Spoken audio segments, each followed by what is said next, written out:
بالنسبة للمقابلة ديالنا مع فريق الوداد البيضاوي فهي مقابلة ما غتكونش سهلة، ولكن هي كجميع المقابلات فهي مقابلات ديال أن خصنا نكسبوا النقاط ونزيدو نأكدو الصحوة ديالنا في البطولة الوطنية. فكيف ما كيعرف الجميع ففريق اتحاد طنجة كيقدم مقابلات في المستوى في بداية الموسم، والحمد لله هذا راجع انضباط اللاعبين.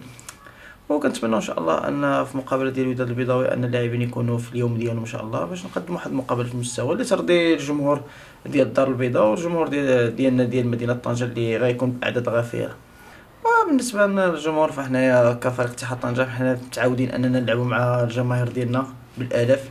فبالنسبه لنا فهي مقابله عاديه، بانه يكون الجمهور ديال فريق الوداد البيضاوي فهي مقابله عاديه. فحنا كنشكروا بعدا الجمهور ديال فريق اتحاد طنجه لانه غيحضر بكثافه، فهذا ما مخافيش عليهم، فهم دائما كيحضروا معنا في جميع المدن اللي كنترحلوا فيهم.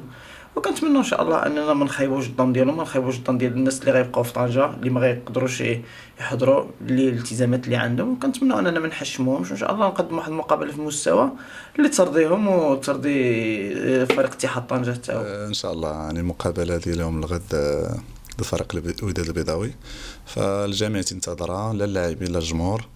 ان شاء الله يعني احنا متحضرين لهذه المقابله بما فيه الكفايه، فهي تتهمنا اكثر المقابله يعني خارج الميدان باش نرجعوا بثلاثه نقاط تخلينا ان شاء الله ان نكونوا في الصداره. وان شاء الله يعني جميع اللاعبين كما قلت لك فهم مستعدين ذهنيا وبدنيا. فانا بالنسبه لي انا تايق في اللاعبين، وكذلك تايق في الجمهور اللي غادي يجي يحج الملعب ان شاء الله. فثلاثه النقاط هي اللي تتنقص لنا على هذا باش نرجعوا ان شاء الله كاملين يعني فرحان لمدينه طنجة. مقابله صراحه ماشي بحال جميع المقابلات، يعني لاعبين مع فريق الوداد اللي معروف عليه فريق كبير، وحنا ان شاء الله عازمين حنا والدراري باش نحققوا واحد النتيجه ايجابيه. هاد السيمانه كامله وحنا خدامين وكل شيء مركز على هاد المقابله. ان شاء الله نتمنى ان الدراري يدخلوا وتكون واحد العزيمه وواحد الاراده ونفرحوا الجماهير ديالنا ان شاء الله. وهو اختبار بالنسبه للفريق ككل، ماشي يعني اللي انا بوحدي، فهو الدراري كاملين. ان شاء الله نتمنى ان المقابله نكون في المستوى، لان كما قلتي فما مقابله ضد فريق الوداد فخص كيكون واحد التركيز اخر، كيكون واحد الرغبه اخرى. ان شاء الله نتمنى ان نكون في المستوى ونفرح الجماهير الطنجاويه ولا الناس اللي يعني الناس اللي كيبغيوني. ان شاء الله نتمنى انني نكون في المستوى، ونتمنى نكون من يعني من الناس اللي يهديو واحد الانتصار لهذا الجمهور هذا ان شاء الله.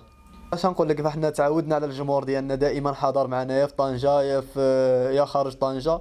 الصراحه يعني افتقدنا الجمهور ديالنا بزاف في داخل المدينه ديالنا. انا ما عندناش الشك في الجمهور ديالنا، فهو غادي يجيب كثافه وغادي يجي يعني يدعم الفريق ديالو. ونتمنى ان شاء الله ان تكون واحد الجو احتفالي، بحكم ان فريق حتى الجماهير الوداديه فهي عندها علاقه مزيانه بالجماهير الطنجاويه. انا متاكد 100% غيكون واحد العرس كروي، ونتمنى اننا حنا ان شاء الله حتى حنا نعاونوا هاد الجماهير هادي ونعطيوهم حتى حنا واحد الطبق كروي في المستوى، وهما بدون شك فهم غيعطيونا واحد الطبق يعني في المدرجات غيكون في المستوى ان شاء الله.